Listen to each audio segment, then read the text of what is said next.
ಸ್ವಾಮಿ ಕೊಲೆ case almost ಇನ್ನೊಂದು 3 days ಆದರೆ 1 ತಿಂಗಳಾಗುತ್ತೆ. ನಿರಂತರವಾಗಿ ಪೊಲೀಸರು ಇನ್ವೆಸ್ಟಿಗೇಷನ್ ಮಾಡ್ತಾ ಬಂದಿದ್ದಾರೆ. ಇನ್ನು ಯಾವ ಹಂತದವರೆಗೂ ತನಿಖೆ ಆಗ್ಬೋದು ಸರ್? 1 ತಿಂಗಳು ನಾನ್ ಸ್ಟಾಪ್ ಮಾಡಿದ್ದಾರೆ. ಇನ್ನು ಎಲ್ಲಿಯವರೆಗೂ ತನಿಖೆ ಮುಂದುವರಿಬೋದು? ನೋಡಿ, ತನಿಖೆ ಸಾಮಾನ್ಯವಾಗಿ ಏನಾಗುತ್ತೆ ಅಂತಂದರೆ, ಈಗಾಗಲೇ ಅವ್ರನ್ನ ಕಸ್ಟಡಿಗೆ ತಗೊಂಡು ಪೂರ್ಣ ಪ್ರಮಾಣದ ತನಿಖೆ ಮಾಡಿ ಹೊರಗಡೆ ಕಳಿಸ್ಕೊಟ್ಟಿದ್ದಾರೆ. ಈಗ ಜುಡಿಷಿಯಲ್ ಕಸ್ಟಡಿನಲ್ಲಿದ್ದಾರೆ ಅವರು.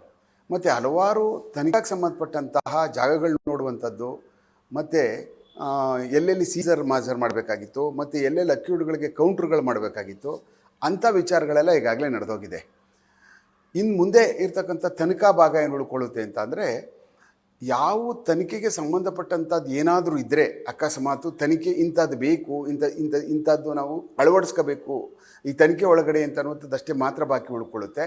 ಇನ್ನು ಎಲ್ಲ ಥರವಾದಂಥ ಪೂರ್ತಿ ಸಾಕ್ಷಿದಾರಗಳ ಹೇಳಿಕೆಗಳು, ಸ್ಟೇಟ್ಮೆಂಟ್ಸ್ಗಳು, ಆಮೇಲೆ ಬೇರೆ ಬೇರೆ ಬೇರೆ ಕೊರಾಬರೇಟಿವ್ ಏನು ಎವಿಡೆನ್ಸಸ್ಗಳು, ಸರ್ಕಮ್ಸ್ಟೆನ್ಷಿಯಲ್ ಎವಿಡೆನ್ಸ್ಗೆ ಸಂಬಂಧಪಟ್ಟಂಥವು, ಮತ್ತು ಎಕ್ಸ್ಟ್ರಾ ಜುಡಿಷಿಯಲ್ ಕನ್ಫೆಷನ್ಸಸ್ಗಳೇನಾದರೂ ನಡೆದಿದ್ದರೆ ಅದನ್ನು ಪತ್ತೆ ಮಾಡ್ತಕ್ಕಂಥದ್ದು ಈಗಲೂ ಮಾಡ್ಕೋಬೋದು. ಎಕ್ಸ್ಟ್ರಾ ಜುಡಿಷಿಯಲ್ ಕನ್ಫೆಷನ್ಗಳ ಸ್ಟೇಟ್ಮೆಂಟ್ಗಳನ್ನ ಇವಾಗಲೂ ಮಾಡ್ಬೋದು, ತೊಂದರೆ ಏನಿಲ್ಲ.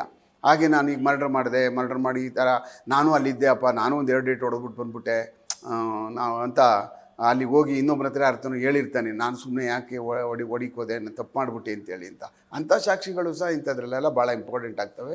ಅಂಥ ಎಕ್ಸ್ಟ್ರಾ ಜುಡಿಷಿಯಲ್ ಕನ್ಫೆಷನ್ಸ್ಗಳು ಸಹ ಈ ಸಮಯದಲ್ಲಿ ನಾವು ಮಾಡ್ಕೋಬೇಕಾಗ್ತದೆ, ಮಾಡಿರ್ತಾರೆ ಸಾಮಾನ್ಯವಾಗಿ. ಈ ತನಿಖೆಯಲ್ಲಿ ಈಗಾಗಲೇ ನೋಡಿ, ಯಾವುದೇ ಒಬ್ಬ ಮನುಷ್ಯನ ದಸ್ತಗಿರಿ ಮಾಡಿದ ತಕ್ಷಣವೇ, ದಸ್ತಗಿರಿ ಮಾಡಿದ 24 ಗಂಟೆ ಒಳಗಡೆ ಪೊಲೀಸ್ ಕಸ್ಟಡಿಗೆ ನಾವೇನು ಕೇಳೋಕ್ಕೆ ಹೋಗ್ತೀವೋ, ದಸ್ತಗಿರಿ ಮಾಡಿದ ಮೊದಲನೇ ದಿವಸ 24 ಗಂಟೆಯಲ್ಲಿ ಆವಾಗಲೇ ಪ್ರಿಮಾ ಫೇಸಿ ಕೇಸು ಅಂದರೆ ಆ ಕೇಸಿನ ಒಂದು ಪರಿಪಕ್ವತೆ ನಮ್ಗೆ ಗೊತ್ತಾಗಿ ಅವ್ರನ್ನ ದಸ್ತಗಿರಿ ಮಾಡಿ ನಮ್ಮ ಕಸ್ಟಡಿ ಕೊಡಿ ಅಂತ ಕೇಳಿಬಿಡ್ತೀವಿ. ಇಲ್ಲಾಂದರೆ ಕೇಳಲ್ಲ. ಸಾಮಾನ್ಯವಾಗಿ 99% ಅವ್ರ ಮೇಲೆ ರುಜುವಾತಾಗಲಿಲ್ಲ, ಪ್ರಿಮಾ ಫೇಸಿ ಇಲ್ಲ ಅಂತಂದರೆ ಕೇಳೋದಿಲ್ಲ ನಾವು. ಮೇಲ್ನೋಟಕ್ಕೆ ಸಾಬೀತಾಗಲಿಲ್ಲ ಅಂದರೆ ಕೇಳಲ್ಲ ನಾವು. ಅದಾದಮೇಲೆ ಕಸ್ಟಡಿಗೆ ತೊಗೊಂಡು 2 ಸಾರಿ ತೊಗೊಂಡಿದ್ದಾರೆ. 2 ಸಾರಿಯಲ್ಲಿ ಪೂರ್ಣ ಪ್ರಮಾಣದ ಎಲ್ಲ ಥರವಾದಂತಹ ಎಷ್ಟು ಬೇಕೋ ಸಫಿಷಿಯೆಂಟ್ ನ್ಯಾಯಾಲಯ ಅಷ್ಟು ತನಿಖೆಗೆ ಅವ್ರನ್ನ ಒಳಪಡಿಸಿದೆ. ಅವಾಗೇನಾಗಿದೆ, ಇರ್ತಕ್ಕಂಥ ಎಲ್ಲ ಅಕ್ಯೂಡ್ಗಳಿಗೆ ಕೌಂಟ್ರ್ಗಳು ಮಾಡಿಸಿರ್ತಾರೆ, ಮತ್ತು ಎಲ್ಲರಿಂದನೂ ಕ್ಲಾರಿಟಿ ತಿಳ್ಕೊಂಡಿರ್ತಾರೆ, ಯಾರ್ಯಾರ ಪಾತ್ರಗಳು ಏನೇನಿದೆ ಕೇಸಲ್ಲಿ ಅಂತ ಪೂರ್ಣ ಪ್ರಮಾಣದಲ್ಲಿ ಒಂದು ಲೆವೆಲ್ಗೆ ಕನ್ವಿನ್ಸ್ ಆಗಿಬಿಟ್ಟಿರ್ತಾರೆ.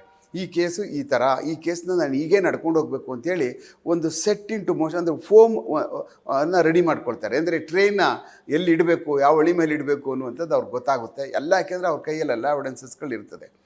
ಅದಾದಮೇಲೆ ಟೆಕ್ನಿಕಲ್ ಎವಿಡೆನ್ಸಸ್ಗಳಿಗೆ ಸಂಬಂಧಪಟ್ಟಂಥವೆಲ್ಲ ಈಗಾಗಲೇ ಟೆಕ್ನಿಕಲ್ ಅನಾಲಿಸಿಸ್ ಅಂತ ನಮ್ಮಲ್ಲಿ ಇರ್ತದಲ್ಲ, ಅವರಿಂದ ಪಡ್ಕೊಳ್ತಾರೆ. ಈ ಸಂಬಂಧಪಟ್ಟಂಥ ಅವರು ಹೇಗೆ ಕಾನ್ಸ್ಪಿರಸಿ ಮಾಡಿದ್ದಾರೆ, ಒಟ್ಟಿಗೆ ಹೆಂಗೆ ಸೇರಿದ್ದಾರೆ, ಹೆಂಗೆ ಪ್ರಯಾಣ ಮಾಡಿದ್ದಾರೆ, ಈಗೆಲ್ಲ ಟೆಕ್ನಿಕಲ್ ಎವಿಡೆನ್ಸಸ್ಗಳಿಗೆ ಸಂಬಂಧಪಟ್ಟಂಗೆ ನೀಟಾಗಿ ಅವ್ರು ಕೊಡ್ತಾರೆ. ಅದನ್ನು ಸಹ ಅಳವಡಿಸ್ಕೊಳ್ತಾರೆ. ಅದಾದಮೇಲೆ ಏನು ಈಗಿನ ಒಂದು CCTV ಫುಟೇಜ್ಗಳಿಗೆ ಸಂಬಂಧಪಟ್ಟಂಗೆ ಏನಿರ್ತದೋ ಅದು ಕ್ರೊನಾಲಜಿಕಲಿ ಅದನ್ನೆಲ್ಲನೂ DVRಗಳು ಸೀಸ್ ಮಾಡಿರ್ತಾರೆ.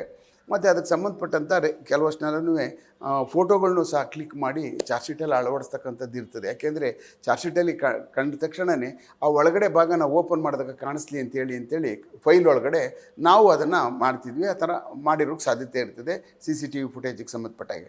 ಅದೆಲ್ಲ DVRಗಳನ್ನೂ ಸಹ ಸಂಪೂರ್ಣವಾಗಿ ಅವ್ರು ಪಡ್ಕೊಂಡು ಅವರ ನ್ಯಾಯಾಲಯಕ್ಕೆ ಮಾಹಿತಿ ಕೊಟ್ಟು ನ್ಯಾಯಾಲಯದ ಅನುಮತಿ ಪಡೆದು ಈಗಾಗಲೇ ಅವ್ರ ಹತ್ರ ಇಟ್ಕೊಂಡಿದ್ದಾರೆ. ಮತ್ತು ಕೆಲವಷ್ಟು ಇದರಲ್ಲಿ ನಾವು FSL ಕಳಿಸ್ಕೊಟ್ಟು ಇವೇನಾದರೂ ಹೆಚ್ಚು ಕಡಿಮೆ ಆಗಿದ್ದಾವೆ, ಏನಾದರೂ ಅಕಸ್ಮಾತು ಕೆಡಿಸಿರುವಂಥದ್ದಿದೆಯಾ, ಏನಾದರೂ ಡಿಲೀಟ್ ಮಾಡಿರುವಂಥದ್ದಿದೆಯಾ, ರಾತ್ರಿ ಇದಾದಮೇಲೆ ಇನ್ಸಿಡೆಂಟ್ ಆದಮೇಲೆ ಗೊತ್ತಾಗ್ಬಿಟ್ಟು ಅದನ್ನು ನಮಗೊಂದು ಒಪಿನಿಯನ್ ಕೊಡಿ ಅಂತ ಹೇಳ್ಬಿಟ್ಟು ಕೇಳುವಂಥದ್ದು ಇರ್ತದೆ. ಯಾಕೆಂದರೆ ಇವ್ರಿಗೆ ಸಿಕ್ಕಿದ್ದೇ ಲೇಟು, ನೆಕ್ಸ್ಟ್ ಡೇಗೆ ಸಿಗುತ್ತೆ. ಆವಾಗ ರಾತ್ರಿನಲ್ಲಿ ಇದೆಲ್ಲ ನಡೆಯುವಂಥದ್ದಾದಾಗ ಅವ್ರು ಗೊತ್ತಾಗ್ಬಿಟ್ಟು CCTV ಇದೆ, ರೆಕಾರ್ಡ್ ಹೋಗ್ಬಿಟ್ಟಿದೆ ಅಂತೇಳಿ ಅವ್ರು ಡಿಲೀಟ್ ಮಾಡಿರುವಂಥ ಸಾಧ್ಯತೆಗಳು ಜಾಸ್ತಿ ಇರೋ ಕಾರಣಕ್ಕೋಸ್ಕರನೇ ಅದನ್ನೇನಾದ್ರು ಮುಟ್ಟಿದ್ದಾರಾ ಅಂತೇಳಿ ನಾವು ಅದನ್ನು ಒಂದು ಒಪಿನಿಯನ್ ಸಾರ್ಟ್ ಮಾಡ್ತೀವಿ, ಕೇಳ್ತೀವಿ ಅವ್ರಿಗೆ. ಯಾಕೆ ನಾಳೆ ದಿವಸ ಅದನ್ನ ತೊಗೊಳ್ರಾ, ಅದನ್ನು ಯಾಕೆ ತೊಗೊಳ್ಳಿಲ್ಲ, ಇದನ್ನೆಲ್ಲ ಕ್ವಶನ್ಗಳು ಬರ್ತವೆ ಡಿಫೆನ್ಸ್ ಕೌನ್ಸಿಲ್ಗಳಿಂದ. ಈ ಥರದ್ದೆಲ್ಲ ಬಂದ್ಬಿಡುತ್ತೆ. ಆ ಕಾರಣಕ್ಕೆ ಅದನ್ನ ನಾವು ಓವರ್ಕಮ್ ಮಾಡೋದಕ್ಕೆ ಇದನ್ನೆಲ್ಲ ಪೂರ್ಣ ಪ್ರಮಾಣದ ಸಿದ್ಧತೆ ಮಾಡ್ಕೊಳ್ತೀವಿ ಅಲ್ಲ ಕಳಿಸ್ಕೊಟ್ಬಿಟ್ಟು. ಅದಾದಮೇಲೆ ಏನೇನು ಬೇರೆ ಬೇರೆದೆಲ್ಲ ಸಿಕ್ಕಿರ್ತದೋ, ರಕ್ತ ಮತ್ತು ಇನ್ನೂ ಏನಾದರೂ ವೆಪನ್ಗಳು ಅಂದರೆ ಮರದ ಪೀಸ್ಗಳು ಹೊಡೆದಿರ್ತಕ್ಕಂಥವು, ಮತ್ತು ಯಾವುದು ಬೆಲ್ಟು ಅಂತ ಹೇಳ್ತಾರೆ ಅದು. ಹೀಗೆ ಯಾಕೆಂದರೆ ನಾವೆಲ್ಲ ನೋಡಿಲ್ಲ, ಇದೆಲ್ಲ ನಾವು ನೋಡ್ತಾ ಇರುವಂಥದ್ದು ಚಿತ್ರಗಳಲ್ಲಿ, ಅದರಲ್ಲಿ ಮಾತ್ರ. ಇನ್ನು ಬೇರೆ ಬೇರೆ ಏನೇನು ವಸ್ತುಗಳು ಸಿಕ್ಕಿದ್ದೇವೆ ಅಂತ ಯಾರಿಗೂ ಗೊತ್ತಿಲ್ಲ. ಆ ಕಾರಣಕ್ಕೋಸ್ಕರನೇ ಅದನ್ನೆಲ್ಲನೂ ಸಹ FSL ಕಳಿಸ್ಕೊಡುವಂಥದ್ದು. ಮತ್ತು ಅಲ್ಲಿ ಅವರು ಸೀಸ್ ಮಾಡಿರ್ತಕ್ಕಂಥ ಬ್ಲಡ್ ಸ್ಟೈನ್ಗಳು ಮತ್ತು ಈ ಸಂಬಂಧಪಟ್ಟಂತೆ ಎಲ್ಲನೂ ಯಾಕೆಂದರೆ ಬೆಲ್ಟ್ ಸಿಕ್ಕಿದ್ರೆ ಅದ್ರ ಮೇಲೆ ನಮಗೆ ಸ್ಕಿನ್ ಸಿಗುತ್ತೆ ಮತ್ತು ಅದ್ರ ಮೇಲೆ ಕೆಲವಷ್ಟೆಲ್ಲ DNA ಪಾರ್ಟ್ಗಳು ಸಿಗ್ತದೆ, ಅದು ಸಹ ಪ್ರೂವ್ ಆಗುವಂಥದ್ದು ಆಗ್ತದೆ. ಇದೆಲ್ಲ DNA ಸೆಂಟ್ರಿಗೆ ಹೋಗಿರುತ್ತೆ. DNA ಸೆಂಟ್ರಿಂದ ಅಷ್ಟು ಬೇಗನೆ ತಕ್ಷಣವೇ ಚಾರ್ಜ್ ಶೀಟ್ ಹಾಕುವ ಒಳಗಡೆ ಇದು ರಿಪೋರ್ಟು ನನ್ನ ಲೆಕ್ಕದಲ್ಲಿ ಬರೋಕ್ಕೆ ಕಷ್ಟ ಆಗ್ತದೆ. ಯಾಕೆಂದರೆ ಅವೆಲ್ಲ 1 by 1 ಬರಬೇಕು. ಅದು ಬೈಪಾಸ್ ಮಾಡಿ ಯಾವುದೂ FSL ಕೊಡಲ್ಲ. ಒಂದು ಕೇಸ್ ಅದ್ರ ಮುಂದೆ ಇತ್ತು ಅಂದರೆ ಅದಾದಮೇಲೆ ಈ ಕೇಸ್ ತೊಗೊಳ್ತಾರೆ. ಯಾವುದೇ ಪ್ರಿಯಾರಿಟಿ ಇಲ್ಲ. ನ್ಯಾಯಾಲಯದಲ್ಲಿ ಹಾಗೆ ಪ್ರಿಯಾರಿಟಿ ಇಲ್ಲೋ ಕೇಸ್ಗಳಿಗೆ, ಅದೇ ಥರನೇ ಇಲ್ಲೂ ನಮ್ಮಲ್ಲೂ ಇಲಾಖೆನಲ್ಲೂ ಪ್ರಿಯಾರಿಟಿ ಇಲ್ಲ. ಅದು ಒಂದರಿಂದ ಓದವೆಲ್ಲ ಅದೇ ಥರನೇ ಪ್ರಿಯಾರಿಟಿ ಬೇಸಿಸ್ ಮೇಲೆ ಅವು ತನಿಖೆಯಾಗಿ ಮಾಡಿ ಅವನ ರಾಸಾಯನಿಕ ನಮಗೆ ತಜ್ಞರ ರಿಪೋರ್ಟ್ಗಳನ್ನ ಕೊಡುವಂಥದ್ದು ಇರ್ತದೆ. ಆ ಕಾರಣಕ್ಕೆ ಅದು ಪ್ರೋಟೋಕಾಲ್ ಬಂದ್ಬಿಡುತ್ತದು.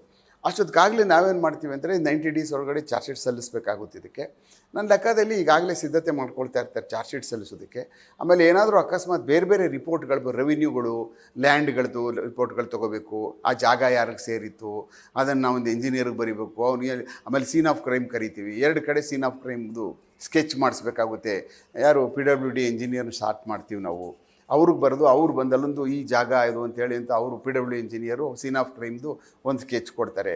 ಮತ್ತು ಬಾಡಿ ಬಿದ್ದಿತ್ತಲ್ಲ 302 ಏನು ಕೇಸ್ ರಿಜಿಸ್ಟರ್ ಆಗಿತ್ತಲ್ಲ ಕಾಮಾಕ್ಷಿಪಾಳ್ಯದಲ್ಲಿ, ಅದರದ್ದು ಸಾಮಾನ್ಯವಾಗಿ ಸ್ಕೆಚ್ ಮಾಡಿಸ್ತಕ್ಕಂಥದ್ದು ಬಾಡಿ ಫೌಂಡ್ ಆಗಿರೋ ಕಾರಣಕ್ಕೋಸ್ಕರ ಅದೊಂದು ಸ್ಕೆಚ್ ಮಾಡಿ ಅಂತೇಳಿ ಅಂತ 2ಕ್ಕೂ ಒಂದೇ ಸಾರಿ ನಾವು ಸಾರ್ಟ್ ಮಾಡಿ ಅದರದ್ದು ಸಹ ನಾವು ತೊಗೊಳ್ತೀವಿ. ಯಾಕೆಂದರೆ ಆ ಜಾಗ ಯಾರ್ದು ಅಂತೇಳಿ ಈ should come and examine the place. ಯಾರು ಒಬ್ಬರು ಸಿವಿಲ್ ಇಂಜಿನಿಯರ್ ಬಂದು ನಮಗೆ ಒಂದು ಡ್ರಾಫ್ಟ್ ಕೊಡಿ, ಒಂದು ನಕ್ಷೆ ಕೊಡ್ತಾರೆ, ಅದನ್ನು ಸಹ ನಾವು ತೊಗೊಳ್ತೀವಿ. ಅದಾದಮೇಲೆ ಇವ್ರದ್ದು ನಮ್ಮ ಯಾರು ಫೊರೆನ್ಸಿಕ್ ಸೈನ್ಸ್ ಅವ್ರು ಬಂದಿರ್ತಾರೆ, ಸೀನ್ ಆಫ್ ಕ್ರೈಮ್ ಎಕ್ಸಾಮಿನ್ ಮಾಡಿರ್ತಾರೆ, ಅವ್ರು sketch of scene of crimes ಅವರು ಕೊಡ್ತಾರೆ. ಆಮೇಲೆ ನಾವು ಹಾಜರುಗಳು ಮಾಡಿರ್ತೀವಿ. ಎಲ್ಲ ಸಾಕ್ಷ್ಯಾಧಾರಗಳು ಸಫಿಷಿಯೆಂಟು 1 by 1 ಇರುತ್ತೆ ಇದರೊಳಗಡೆ. ಇಷ್ಟೆಲ್ಲ ಜೋಡಿಸಿ ಒಂದು ಪ್ರಕ್ರಿಯೆ ನಡೆಯುತ್ತೆ. ಅದಾದಮೇಲೆ ಇನ್ನೂ ಹಲವಾರು ಎವಿಡೆನ್ಸಸ್ಗಳು IOಗಳು ಏನೇನು ಕಲೆಕ್ಟ್ ಮಾಡಿರ್ತಾರೋ ಅವರ ಇದಕ್ಕೆ ಸಂಬಂಧಪಟ್ಟಂಥ ಏನು ಅವರ ತಿಳುವಳಿಕೆಗೆ ಏನೇನು ಸಂಬಂಧಪಟ್ಟಂಗೆ ಇನ್ನೂ ತುಂಬ ಚೆನ್ನಾಗಿರುವಿದೆ ಅವ್ರಿಗೆ ಸಿಕ್ಕಿರ್ಬೋದು ಎವಿಡೆನ್ಸಸ್ಗಳೆಲ್ಲ, ಅದನ್ನೆಲ್ಲ ಇದರೊಳಗಡೆಗೆ ಅಳವಡಿಸ್ಕೊಳ್ತಾರೆ. ಅದಾದಮೇಲೆ ಒಂದು ನನ್ನ ಲೆಕ್ಕ 65-70 days ಒಳಗಡೆ ಒಂದು ಚಾರ್ಜ್ ಶೀಟ್ ಆಗ್ತಕ್ಕಂಥದ್ದು ಆಗ್ತದೆ. ಚಾರ್ಜ್ ಶೀಟ್ ಪೂರ್ಣ ಪ್ರಮಾಣದಲ್ಲಿ ಕೋರ್ಟ್ಗೆ ಹೋದಾದಮೇಲೆ that is a public document. ಕೋರ್ಟ್ಗೆ ಹೋದ ತಕ್ಷಣವೇ ಅವಾಗ ಎನಿಬಡಿ ಕ್ಯಾನ್ ಅದನ್ನು ನೋಡ್ಬೋದು. ಮತ್ತು ಯಾರಾದರೂ ಎಲ್ಲರಿಗೂ ಸಿಕ್ಬಿಡುತ್ತಾಗ ಚಾರ್ಜ್ ಶೀಟ್ ಕೊಡ್ತಾ ಇರಬೇಕಾದಾಗ ಅಕ್ಯೂಡ್ಗೂ ಕೊಡಬೇಕು ಅಂತಿದೆ, ಎಲ್ರಿಗೂ ಕೊಟ್ಬಿಡ್ತಾರೆ. ಅವಾಗ that is a public document ಆಗ್ಬಿಡುತ್ತದು. ನ್ಯೂಸ್ ಫಸ್ಟ್ ನಿರ್ಭೀತಿಯಿಂದ ನಿಮ್ಮ ಪರವಾಗಿ.